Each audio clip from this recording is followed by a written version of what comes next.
कहानी नारी शक्ति की। एक समय की बात है, एक गांव में एक महिला अपने परिवार वालों के साथ रहती थी। उसका नाम अंजलि था। अंजलि अपने गांव में अन्य दूसरी महिलाओं से अधिक साहसिक और हिम्मत वाली थी। वह सपनों के लिए कुछ भी कर सकती थी।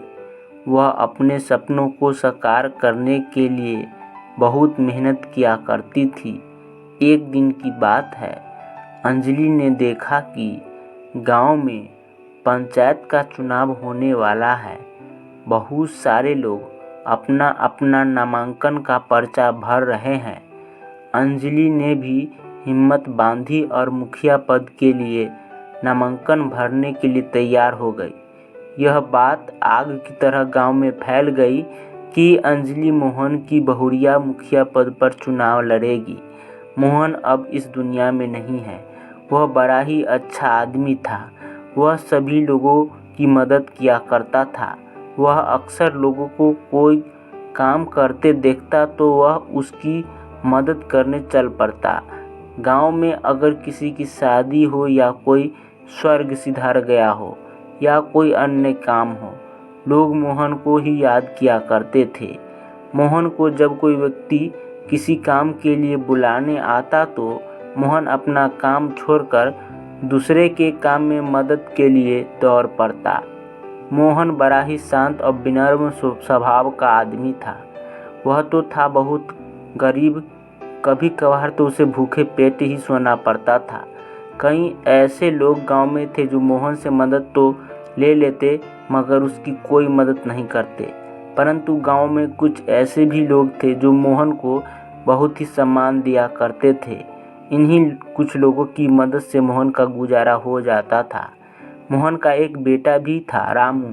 वह तो पढ़ने लिखने में तेज तर्रार तो था ही, अपने पिता की कामों में भी मदद किया करता था। मगर पिता की आमदनी कम होने की वजह से वह आगे की पढ़ाई नहीं कर पाया और घर की हालत उससे देखी नहीं गई।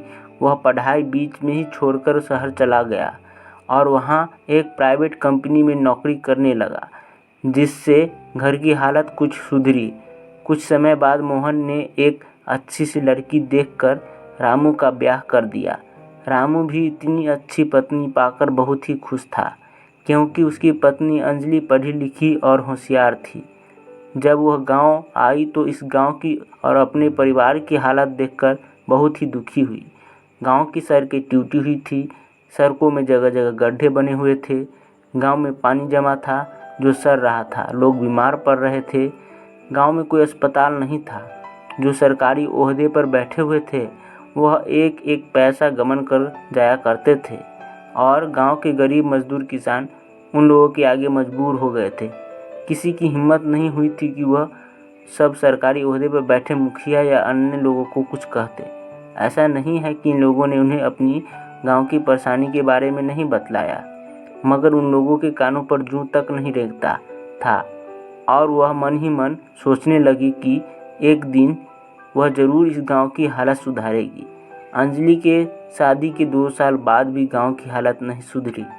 सरकार आती जाती रही, वादे पर वादे होते रहे, पर कुछ न हो सका। अंत में अंजलि ने ही चुनाव लड़ने की ठानी। जब लोग को पता चला अंजलि चुनाव लड़ेगी, गांव में हर जगह उसी की चर्चा थी। वह इसीलिए कि आज तक बड़े लोग ही चुनाव लड़ते आए थे और कि कोई महिला इस गांव में चुनाव नहीं लड़ी थी। वह इसलिए कि बड़े जमींदार लोग उन लोगों को डरा धमका कर चुनाव में खड़े होने से रोक दिया करते थे। अगर कोई हिम्मत बांधकर खड़ा भी हो जाता तो उसे पैसों का लालच देकर अपनी ओर मिला लिया करते थे। इस तरह कोई सही नागरिक चुनाव नहीं लड़ पाता था। मगर जब इस बार अंजलि नामांकन पत्र दाखिल करने गई तो बहुत सारे लोगों का उसे सहयोग प्राप्त हुआ। जो लोग पहले से जीतते आ रहे थे, उन्हें जब इस बात की जानकारी हुई तो वह अंजलि को पैसों का लालच देने आए, मगर अंजलि ने पैसा लेने से इनकार कर दिया। तब वे लोग अंजलि को डराने धमकाने लगे। जब इससे भी बात न बनी तो लोगों को गुमराह करने लगे। जब चुनाव नज़दीक आया तो प्रचार प्रसार जोर शोर से होने लगा। विपक्षी पार्टी द्वारा लोगों में पैसा, कपड़ा, शराब आदि बांटे गए, परंतु अंजलि समय समय पर लोगों का मदद किया करती, लोगों से मिलते जुलते रहती। लोग भी अंजलि के ससुर और अंजलि का कामकाज मेहनत देख चुके थे। लोग भी एक अच्छे व्यक्ति को अपने गांव का जिम्मा सौंपना चाहते थे, जो गांव के विकास में योगदान दे। चुनाव का दिन आया। लोग इस बार बढ़ चढ़कर वोट देने आए। कुछ दिन बाद चुनाव के नतीजे घोषित होने वाले थे।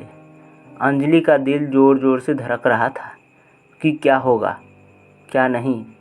अगर इस बार वह जीत नहीं पाई तो उसका और गांव वालों का सपना अधूरा रह जाएगा। अंजलि इसी सोच में पड़ी थी, तभी घोषणा हुई कि अंजलि 203 वोटों से जीत गई है। अंजलि की खुशी का ठिकाना नहीं रहा।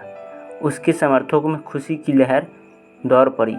वह नाचने गाने लगे। अंजलि अपने गांव आई, फिर कुछ दिन बाद शपथ ली और अपने गांव के विकास में जुड़ गई। सड़कें बनवाई, स्कूल और अस्पताल बनवाई, कचरों का निपटारा के लिए जगह जगह कूड़ेदान लगवाए, शुद्ध जल की आपूर्ति करवाई। लोग अंजलि के काम से बहुत खुश थे। लोगों को पहली बार ऐसा योग्य लीडर मिला था। यह एक नारी शक्ति की कहानी है, जो अपने हिम्मत के दम पर अपने गांव का काया पलट कर रख दिया। अगर हिम्मत और साहस और जज्बा हो तो कुछ भी किया जा सकता है। अगर यह कहानी आपको अच्छी लगती है तो कृपया चैनल को लाइक, शेयर और सब्सक्राइब ज़रूर करें। धन्यवाद।